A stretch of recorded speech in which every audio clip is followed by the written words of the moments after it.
Seigneur, je suis content d'être avec vous ce matin.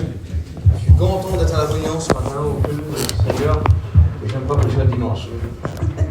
Béni soit Dieu. Néanmoins, Dieu va parler à nos cœurs ce matin. Vous le croyez? Béni soit Dieu. C'est pour ça que nous sommes là ce matin. C'est pour être bénis de Dieu, pour entrer dans la présence de Dieu. J'aimerais vous dire ce matin que nous ne sommes pas là pour écouter de nos oreilles à nous quand on a là, mais des oreilles du cœur. Il faudrait qu'on ouvre notre cœur à Dieu ce matin, pour que la parole de Dieu soit vivante et pénètre notre cœur. La Bible a dit qu'elle est plus tranchante qu'une épée à deux tranchants. Béni soit Dieu. Mais cette épée-là elle est parmi nous ce matin. Béni soit Dieu. J'aimerais demander à Maïdi qui me présente devant Dieu. J'ai besoin de la grâce de Dieu ce matin. Vous voulez prier pour moi ce matin? Que Dieu soit amen. Gloire à Dieu, amen. Merci Seigneur. Hier j'étais chez moi, et puis écoutez, j'étais chez moi, puis j'étais en train de lire, j'ai lu l'épître de Timothée, 1 Timothée, 2 Timothée, et puis j'ai lu le livre de Tite. Vous savez, c'est les trois livres pastoraux. Et puis ces livres-là, c'est l'apôtre Paul qui les a écrits. Et l'apôtre Paul les a écrits à quelqu'un. Il les a écrits à Timothée. Et Timothée, c'était l'étudiant de Paul. Et un ancien, c'est un père spirituel. D'ailleurs, il va l'appeler comme ça. Il va appeler Timothée mon fils légitime. Il va dire mon fils que j'ai engendré. Il va dire que c'est lui qui l'a élevé dans la foi. C'était un père pour lui, vous comprenez? Alors ce qu'il a fait, Paul, écoutez, il a fait les 2 livres. 1 Timothée, 2 Timothée. Et puis la Bible dit qu'il va les adresser à Timothée. Et j'ai lu ces 2 livres hier. Et puis quand je les ai lus, écoutez voir, je me suis aperçu d'une chose, moi.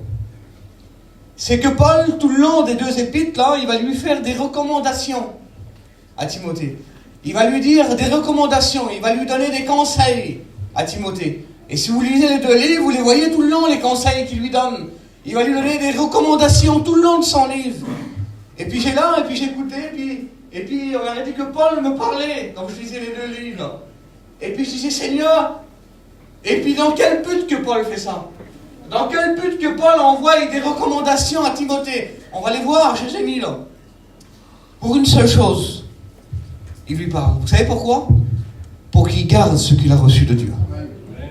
Il a fait ces 2 livres-là, écoutez voir, pour une chose, parce que Paul avait peur que Timothée néglige ce que Dieu lui avait donné.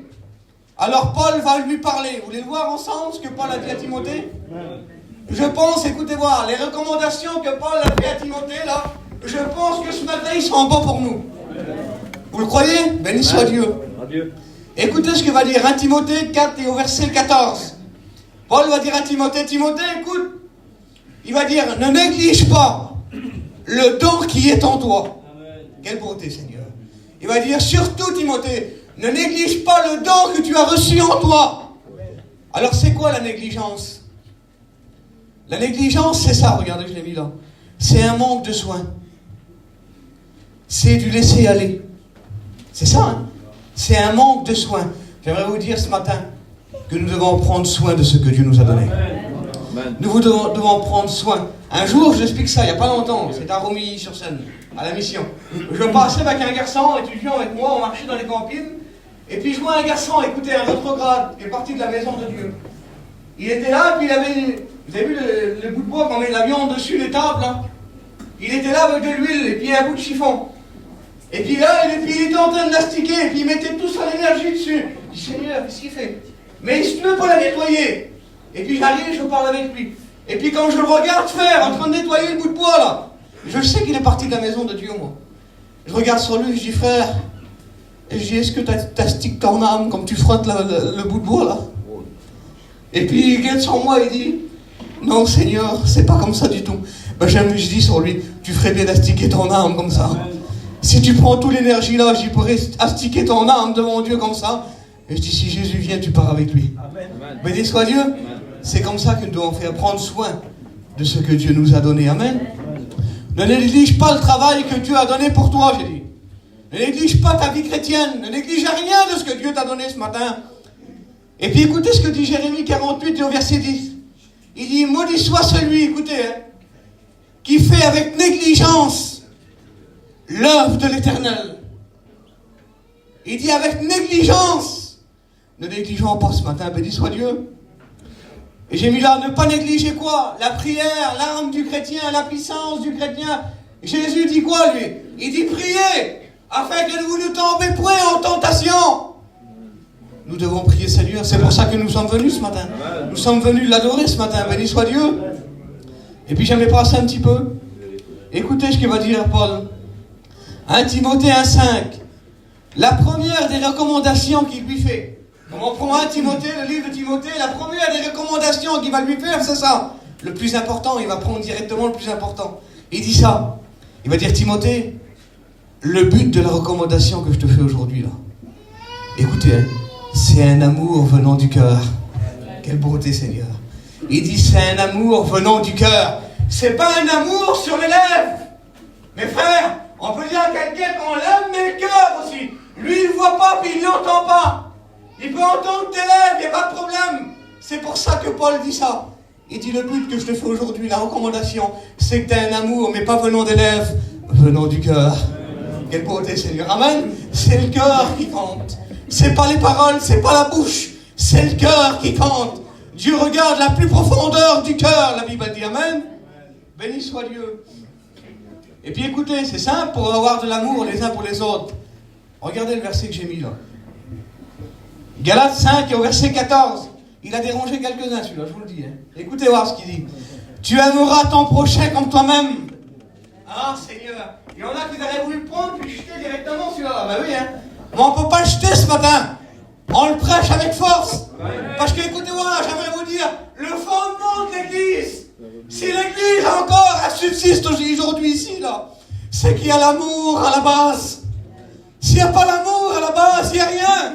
Paul va le dire de toute façon, il dit, même si j'avais la science de tous les mystères, il dit, même si je donnais mon corps à brûler, si j'ai pas l'amour pour mes frères, j'ai rien. N'oublions pas ça, mes frères et sœurs, c'est l'amour qui prime. Béni soit Dieu, c'est l'amour qui prime. Et puis écoutez, il dit ça. Il va dire 1 Timothée 4,13. Il va dire, Timothée, écoute, applique-toi, il va dire. Applique-toi. C'est quoi ça, applique-toi? Peu importe ce que Dieu t'a donné. Je veux pas savoir, moi. Je veux pas que tu dis, Kevin, Dieu m'a donné ça, moi. Le petit travail là, il me l'a donné. J'ai pas besoin que tu me le dises ce matin. Tu l'as dans ton cœur. Applique-toi à le faire. Pourquoi applique-toi? Si tu t'appliques, tu le feras de mieux en mieux. Amen. Quelle beauté. Amen. C'est ça, hein. Et puis écoutez voir. Il va dire Timothée, 1 Timothée 4,15. Il va dire, écoute, occupe-toi de ces choses-là. Occupe-toi de ces choses-là. Et puis j'ai mis ça, moi, écoutez voir. Quelle beauté, Seigneur. Occupe-toi de ces choses-là. En un mot, Paul lui dit ça.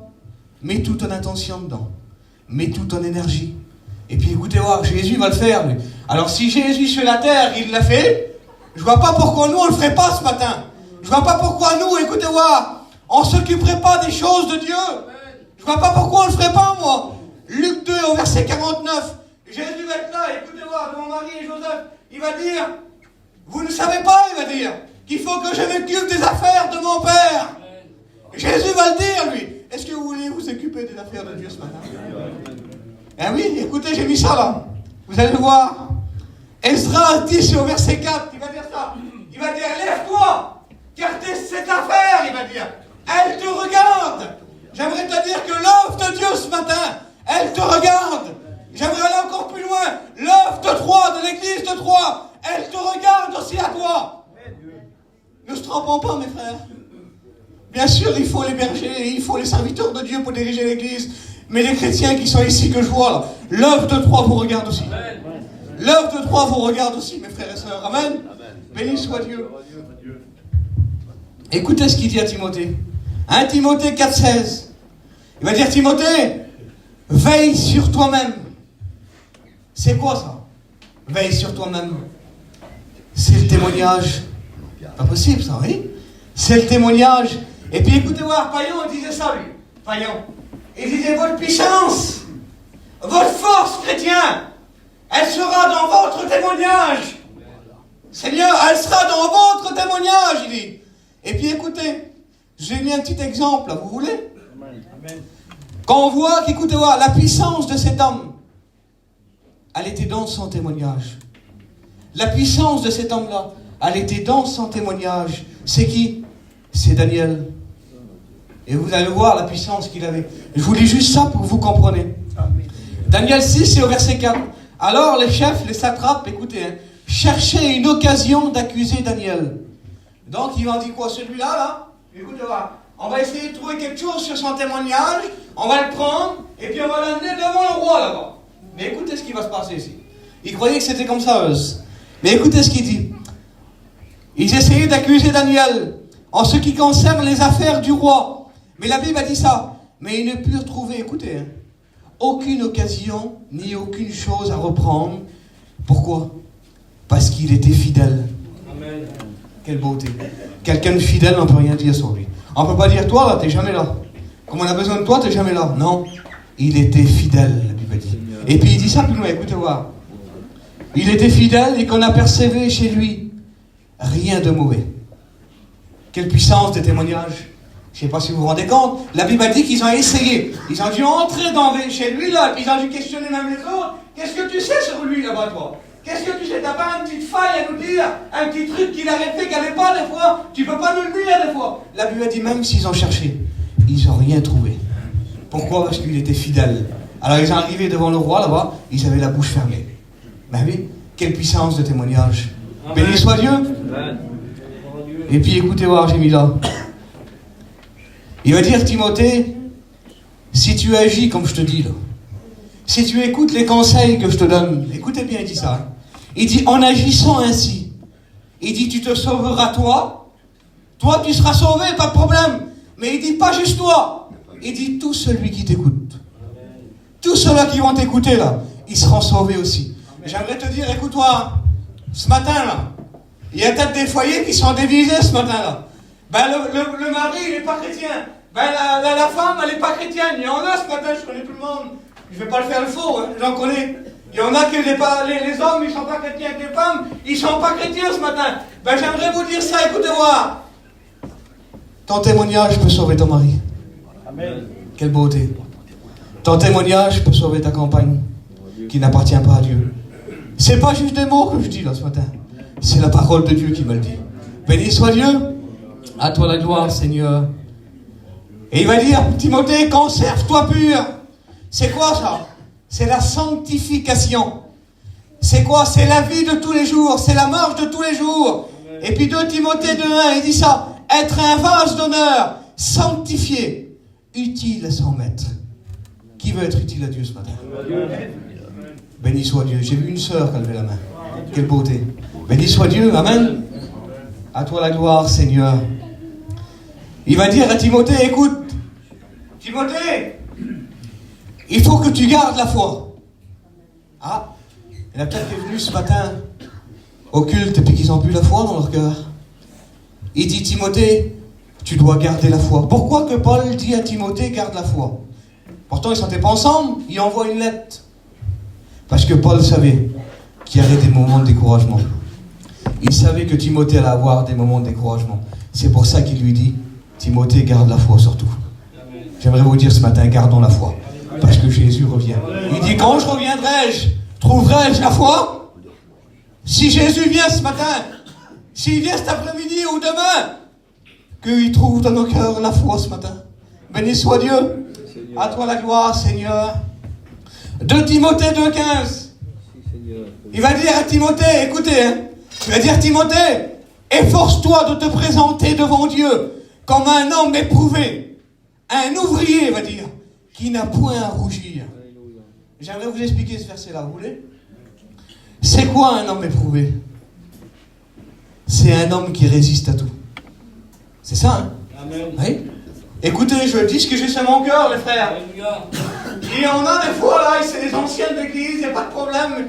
Et puis il y en a, ils ont pris des coups. Ben, ils sont mieux placés que moi pour parler de ça. Moi, ça fait une quinzaine d'années que j'appartiens à Dieu, mais eux, ça fait 40, 50 ans, 30 ans. Ils sont mieux placés que moi. Hein. Le chemin, il est beaucoup plus lent, il n'y a pas de problème. Mes frères et sœurs, des fois, ils viennent dans l'église sans miettes. Je vous le dis devant mon Dieu. Tu viens témoigner? Non, je peux pas.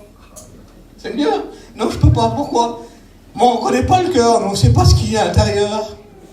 On sait pas ce qu'il y a à l'intérieur. Et puis il dit ça. Un ouvrier qui n'a point à rougir. C'est quoi un ouvrier qui rougit? C'est quoi? C'est un ouvrier qui fait mal son travail. Je vous le dis. Écoutez voir. C'est un ouvrier qui néglige son travail. Ben oui. Je vous explique, vous allez comprendre tout de suite pourquoi je vous dis ça. Écoutez, sur un grand chantier en ville, un grand chantier, il n'y a pas juste un patron. Il en a deux. Écoutez, il y a un patron pour le chantier. Lui, il regarde partout. Il regarde tous les ouvriers, lui. Ils sont là. Et puis, s'il y a un ouvrier qui néglige le travail qu'il a donné, là, il va aller le trouver. Et puis, il va dire, écoutez, il va dire ça, là.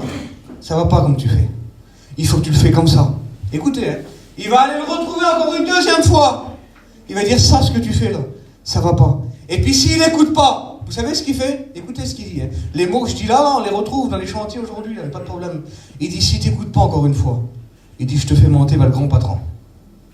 Ah, mais comme il monte vers le grand patron, qu'est-ce qui se passe? Eh bien, vous savez ce qu'il fait? Il rougit, puis il a la tête baissée. Ben oui, c'est ça un ouvrier qui fait mal son travail. Mais qu'est-ce que Dieu nous dit à nous? Il dit, relevez vos têtes, parce que votre délivrance, elle est proche. J'aimerais vous dire que Jésus revient nous chercher. La Bible, elle nous dit que Jésus nous revient nous chercher. Nous devons avoir la tête haute. Nous devons être des hommes éprouvés. Des hommes, des femmes qui résistent à tout ce matin. Béni soit Dieu. À toi la gloire, Seigneur. J'aimerais passer un petit peu. Il va dire, Timothée, 2 Timothée 3,5. Éloigne-toi de ces hommes-là. Ah, le conseil que donne Paul. Éloigne-toi de ces hommes-là. Ça veut dire quoi? Mauvaise compagnie, j'ai mis au bout. C'est important, mes frères et sœurs. Il y a un dicton dans le monde, il dit ça, écoutez. Il dit, dis-moi qui tu fréquentes. Il dit, moi, je te dirai qui tu es. C'est possible, ça. Oui? Il dit, dis-moi qui tu fréquentes. Je te dirai qui tu es, moi. Parce que les personnes que tu es en train de fréquenter, que tu es en train de voir, je les connais, moi. Je connais tout de... Béni soit Dieu, c'est important, mes frères et sœurs. Si Paul l'a dit à Timothée, Dieu nous le dit à nous ce matin. Éloigne-toi de certaines compagnies. Béni soit Dieu. À toi la gloire, Seigneur. Il dit, Timothée, demeure dans les choses que tu as apprises. En un mot, reste fidèle dans la parole de Dieu. Nous voulons rester fidèles à ce que Dieu nous a donné ce matin. Nous voulons rien négliger de la parole de Dieu. Nous voulons la prendre entièrement ce matin. Béni soit Dieu, prends la parole de Dieu entièrement ce matin. À toi la gloire, Seigneur. J'aimerais passer un petit peu. Écoutez ce que dit Paul à Timothée. Il dit, Timothée, je vous donne le verset 1 Timothée 4,11. Il dit, sois un modèle. Ah, Seigneur. Écoutez, hein, dans le modèle, il y a tout. Amen. Si on veut parler d'un modèle, c'est qu'il y a tout à l'intérieur. Mais j'aimerais vous expliquer ça avant de rentrer dans ce que va dire Paul. Là. Écoutez, il dit, sois un modèle. Et moi, j'ai mis le verset là. Acte 1 au verset 8. Écoutez ce qu'il dit. Il dit, mais vous recevrez une puissance. Le Saint-Esprit survenant sur vous. Et il dit, vous serez mes témoins. Amen. Et c'est là que j'aimerais vous parler. Il dit, vous serez mes témoins. Et la première ville que donne Jésus, que donne Dieu, c'est où? C'est Jérusalem. Amen. Il dit, vous serez mes témoins où? À Jérusalem. Pourquoi il dit à Jérusalem? Moi j'ai mis ça. Jérusalem, j'ai mis ça, vous avez rigolé, c'est les garrots noirs. C'est quoi? C'est le Fen, c'est le Taber. C'est ça, hein? Vous savez, dans les garrots noirs, on regarde, on voit rien du tout ce qui se passe. C'est ça, hein? Mais c'est Jérusalem, c'est à l'intérieur. C'est quoi, là? Je vais prendre moi un exemple, je vise personne. Moi et ma compagne. Écoutez, avant de venir vous apporter la parole de Dieu, et puis vous donner des conseils ce matin de la parole de Dieu, les conseils là, il doit être à Jérusalem, dans mon foyer à moi avant. Il doit être dans mon foyer à moi avant. Et puis une fois, écoutez-moi, que je suis un témoin de mon foyer, ben Jésus dit ça, tu pourras aller en Samarie après. C'est où en Samarie? C'est simple, écoutez, vous comprenez comme ça. C'est les parents, et puis c'est les beaux-parents. Ah, c'est proche, hein? Vous voyez, comme tu sors de ta campine, là, dehors, beaux-parents et parents, être un témoin pour eux. Amen. Et puis écoutez-moi, une fois que tu es un témoin en Samarie, là, ben tu pourras aller en Judée après. Il dit, tu seras un témoin en Judée. C'est où la Judée? C'est qui la Judée? C'est les cousins et puis les cousines. Il y en a plein, on a plein de ça, nous. Hein. Cousins et puis cousines, être un témoin pour eux, quelle beauté. Et une fois que tu seras un témoin à Jérusalem, une fois que tu seras un témoin en Samarie, en Judée, et bien la Bible a dit ça, vous serez mes témoins jusqu'aux extrémités de la terre. Tu pourras aller voir tout le monde. La Bible a dit, celui qui n'a pas soin de sa famille, il est pire qu'un infidèle. Béni soit Dieu. Nous voulons être des témoins, des modèles pour notre foyer. Amen, béni soit Dieu. Je reviens à ce qu'il dit Paul. Il dit, tu dois être un témoin, et il dit, tu dois être un modèle, mais en quoi? En parole. Tu dois être un modèle en parole. Et j'ai mis ça, moi. Quel modèle Jésus ça a été pour nous? Seigneur. Quel modèle que ça a été Jésus. D'ailleurs, les gens vont parler de lui. Et écoutez ce qu'ils vont dire. Ils vont dire, jamais homme n'a parlé comme cet homme. Il parle bien du langage, là. Hein? Il dit, jamais homme n'a parlé comme cet homme. Et on veut dire que notre langage nous fait reconnaître que nous sommes des chrétiens ce matin. Béni soit Dieu. Il dit, tu dois être un modèle en conduite. Alors là, vous allez l'écouter voir. En conduite, oui. Allez sur la route, là. Prenez l'auto, puis roulez comme un fou. Roulez comme une folle. Vous allez faire des accidents, c'est sûr. Ben oui, c'est sûr et certain. Prenez un sens interdit, là, à quelques kilomètres, vous allez faire un accident. Mais pour avoir une bonne conduite, il faut bien se conduire. C'est simple, pourtant. Il n'y a pas plus simple dans le monde. Tu vas avoir une bonne conduite. Eh bien, conduis-toi bien. La Bible dit que Dieu a tracé une route pour nous. Nous devons la suivre. Si tu ne dévies pas, il n'y a pas de problème. Béni soit Dieu. Tu dois être un témoin en amour. Jean 13, 35. À ceux-ci reconnaîtront que vous êtes mes disciples si vous avez de l'amour les uns pour les autres. Que c'est beau de l'amour, Seigneur Jésus. Que c'est beau l'amour. Vous avez vu, de toute façon, il y en a, écoutez voir. On voit des personnes qui sont remplies d'amour. Quelle beauté pour parler avec eux. Vous avez vu? On sent qu'on est apprécié. On sent qu'on est aimé. Quelle beauté, Seigneur. Amen. À toi la gloire, Seigneur. Seigneur. Et puis Paul, il va dire ça à Timothée. Écoutez, hein. Il va dire 1 Timothée 6 au verset 12. Il va dire, Timothée, il faut que tu combattes le bon combat. Pourquoi que Paul dit combat le bon combat? Pourquoi? Parce qu'il y en a des mauvais. C'est simple. Parce qu'il y en a des mauvais. Et puis écoutez voir, il y en a qui se trompent d'adversaire. Ben oui, vous voulez un exemple? Parce que quand je dis quelque chose, je veux un exemple avec la parole de Dieu, béni soit Dieu. Écoutez, c'est David. Son père va dire, David, tu vois, tu vas aller sur le champ de bataille, là-bas, tu vas prendre les fromages, les livres, et puis tu vas les amener vers tes frères qui sont sur le champ de bataille. David a un cœur rempli d'amour, pas de problème, tata. Il prend ça, écoutez voir. Et puis la Bible a dit qu'il arrive au champ de bataille là-bas. Et puis là-bas, il y a ses frères. Mais écoutez voir, il y a son frère qui va arriver devant lui là. Son frère, il s'appelle Eliab. La Bible dit que c'est un homme de guerre. Il n'y a pas de problème. Mais lui, Eliab, écoutez voir, celui qui doit combattre là, c'est les Philistins qui combattent l'Éternel là. C'est eux qui doivent combattre. Et comme il arrive, il voit son frère venir. Il va combattre son frère. Pas avec l'épée, hein. Pas avec les lances, hein. Non, non, non, rien de tout ça. Avec les mots. C'est possible de combattre quelqu'un avec les mots? Ça se tombe, c'est possible. Oui, écoutez voir. Un jour, un homme a dit ça. La langue, elle n'a pas d'os. Mais par contre, elle peut briser des os. Je vous le dis, hein. Ben oui. Et puis Eliab, là, il arrive, David, il vient, Zinda, avec un cœur rempli d'amour, lui, pour eux. Et puis écoutez ce qu'il dit, Eliab. Il dit, je connais l'orgueil de ton cœur, sur David. Il dit, je connais la malice qu'il y a dans ton cœur. Comment qu'il se trompe? La Bible dit que David était l'homme selon le cœur de Dieu. Il n'y avait pas de la malice et de l'orgueil dedans, hein, je vous le dis. Hein. Mais par contre, lui, en face, il s'est trompé d'adversaire. Il s'est trompé d'adversaire. Il combat son frère. J'aimerais vous dire, mes frères et sœurs qui sont là ce matin, ne combattons pas nos frères et sœurs. Ne nous trompons pas d'adversaire. L'adversaire de notre âme, c'est l'ennemi de notre âme, c'est Satan, c'est ses démons. C'est eux ce que nous devons combattre. Béni soit Dieu. C'est pour ça que Paul dit à Timothée, Timothée, combat le bon combat. Surtout ne trompe pas de combat, Timothée. Combat le combat de la foi. Béni soit Dieu. Amen. À toi la gloire, Seigneur. Béni soit le nom de Jésus ce matin. Paul va dire à Timothée, écoutez, il va dire, je t'exhorte. Écoutez ce qu'il dit.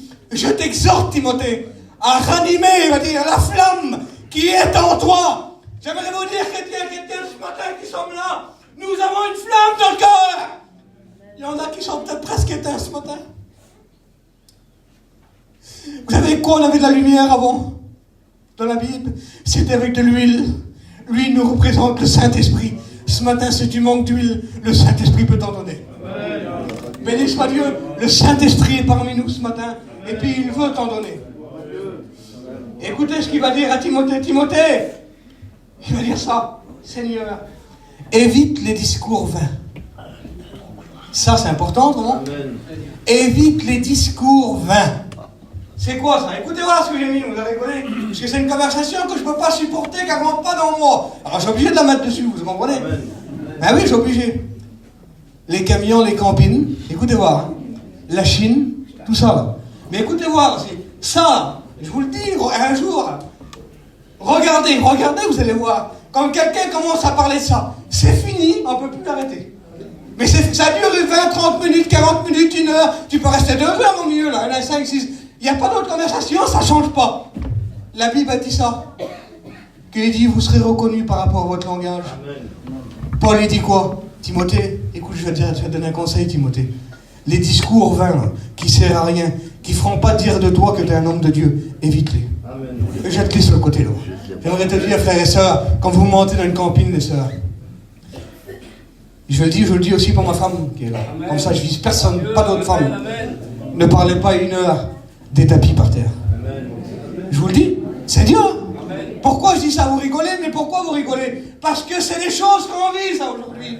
Seigneur, c'est des choses qu'on vit. Ma soeur, si tu montes à la campine, là, la soeur, je vous fais voir, comme ça vous allez comprendre. Il y a des jeunes tapis que j'ai achetés pas beaux, ils sont, on m'a dit, quelle beauté. Oui, mais si elle en face de toi dit, ils sont vraiment beaux tes tapis. Ce soir, il y a la réunion, tu sais. Maman, ce soir, on va être bénis, j'en suis sûr. Comment tu casses la conversation tout de suite? Et puis elle guette comme ça, elle, là. Seigneur, fais-le quelquefois. Tu sais ce qu'elle va dire, la sœur, sur toi, là? À chaque coup qu'elle vient vers moi, elle parle de Dieu. Amen. Ah, Seigneur, quelle beauté. Et pareil pour les frères et sœurs. Notre langage doit nous faire reconnaître que nous sommes des enfants de Dieu. Amen. Cette femme qui voit Pierre au bord du feu en train de se chauffer, elle dit quoi? Elle dit, ton langage à toi, ton langage te fait reconnaître. En un mot, t'as pour dire ce que tu veux. Ton langage t'a fait reconnaître. Que notre langage nous fasse reconnaître que nous sommes des chrétiens. Que nous avons le langage de chrétiens. Que nous avons le modèle de chrétiens ce matin. Béni soit Dieu. À toi la gloire, Seigneur. J'aimerais vous dire ça concorde à ce que j'ai dit là. Vous savez, un homme de Dieu, une femme de Dieu. J'ai mis ça là. Ça se reconnaît. Amen, Seigneur. C'est ça, hein? Ça se reconnaît. Un homme de Dieu, une femme de Dieu. Écoutez, ça se voit. Elle n'a pas besoin de parler. Il n'a pas besoin de trop parler, des fois on le voit. Un homme de Dieu, une femme de Dieu, c'est considéré. Béni soit Dieu. Écoutez, j'ai mis ça là. Vous avez vu, je vous ai dit, le but de Paul à Timothée, les recommandations, c'était pour une chose, vous vous rappelez? C'est pour qu'il garde ce qu'il avait reçu. C'est pour garder le bon dépôt que Dieu a mis en nous ce matin. Nous voulons le garder. Parce que l'ennemi de notre âme, écoutez-moi, il fera tout pour prendre le dépôt. Il fera tout pour prendre. Mais gardons ce que nous avons reçu de Dieu. J'ai pris un exemple d'homme et puis j'arrêterai là. Parce que c'est trop important. Écoutez mes frères et sœurs, on trouve ça dans 1 Roi 21.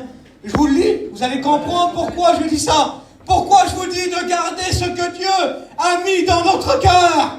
Vous voulez le comprendre ce matin? Écoutez ce qu'il dit. Après ces choses, voici ce qui arriva à Naboth.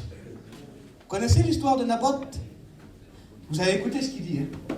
Il dit, voici ce qui arriva à Naboth de Jezreel. Il avait une vigne à Jezreel, à côté du palais d'Achab, le roi de Samarie. Achab parla à Naboth et il dit, écoutez, hein, cède-moi ta vigne. En un mot, il dit, donne-moi ta vigne. Mais écoutez ce qu'il dit. Il dit, pour que je fasse un jardin potager. Et il est tout près de ma maison, je te donnerai à la place une vigne meilleure. Ou si cela te convient, je te paierai d'une valeur d'argent. Mais Naboth répondit à Achab, écoutez, Que l'Éternel me garde de te donner l'héritage de mes pères. Mais écoutez ce qu'il dit plus loin. Achab rentra dans sa maison, triste, irrité, à cause de cette parole qui avait dit Naboth de Jezreel. Je ne te donnerai pas l'héritage de mes pères. Il se coucha sur son lit, tourna son visage et ne mangea rien du tout. Vous voulez que je vous en parle vite fait de ce que j'ai dit là? C'est important? Écoutez ce qu'il dit. Il dit, Naboth avait une vigne tout près du palais d'Achab. Ça veut dire quoi, mes frères et sœurs, ça? Ça veut dire, écoutez-moi, ça veut dire que l'ennemi de notre âme, il est jamais loin. Il est jamais loin, faites attention, mes frères. Il dit ça, il avait une vigne tout près du palais d'Achab. Achab nous représente l'ennemi. La vigne était tout près. Faisons attention, mes frères et sœurs, parce que la Bible a dit que Satan rôde comme un lion rugissant. Il n'est pas loin. Gardons ce que nous avons. Amen. Et puis écoutez, il dit, Achab dit à Naboth, cède-moi ta vigne. Il dit, donne-moi ta vigne que tu as là. Et puis l'ennemi, il dit ça, lui. T'as presque plus rien, Yarlo. T'as presque plus rien, Yarali. Il te reste quoi? Un petit peu de prière comme ça, là. Rien du tout. Avant, tu élevais la voix dans les réunions, tu priais, tu vois bien que t'as plus rien aujourd'hui. Le petit peu de temps, là, donne-moi-le, je vais te l'acheter, moi. C'est ça, hein. Et puis écoutez, j'ai mis plus loin.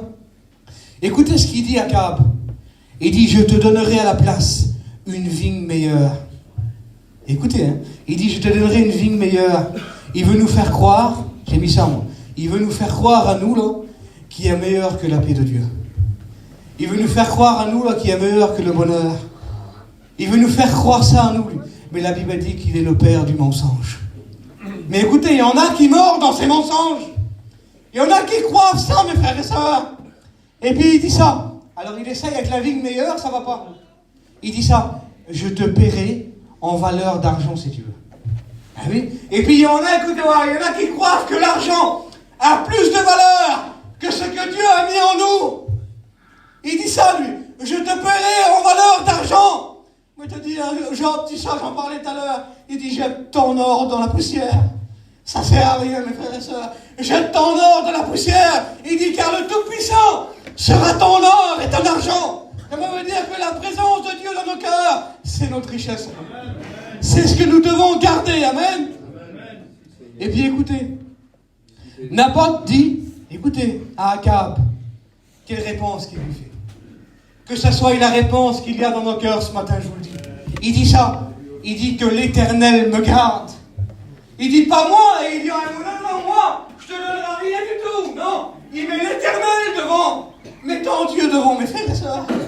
Il dit que l'Éternel me garde. Écoutez, de te donner l'héritage de mes pères. C'est quoi un héritage?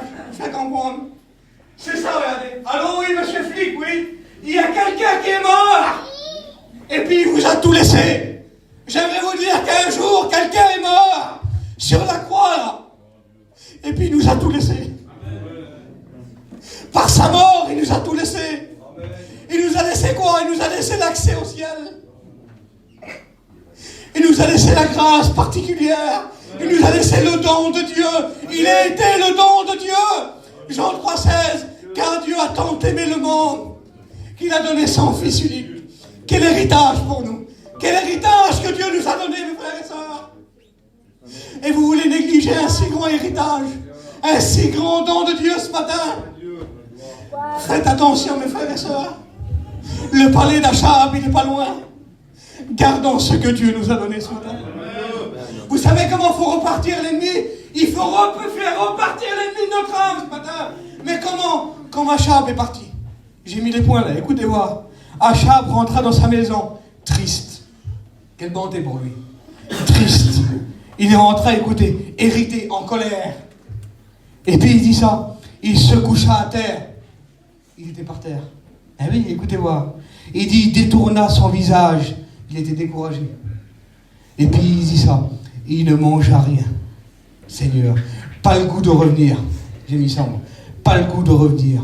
Est-ce que vous voulez faire partir l'ennemi comme ça ce matin? Triste, en colère. Nous voulons le faire partir en colère ce matin. Béni soit Dieu. Le thème du message ce matin, c'était ça. Gardons ce que Dieu a mis en notre cœur. Et surtout, écoutez, ne négligeons pas l'héritage que notre Père dans le ciel nous a laissé. C'est Jésus sur la croix. La Bible dit qu'il est ressuscité le 3e jour pour nous ce matin. Et comme Paul a dit à Timothée ce matin, il serait bon qu'on le fasse. Je t'exhorte à ranimer la flamme qui est en toi ce matin. Je voudrais qu'on prie le Seigneur ensemble. On est assez dit.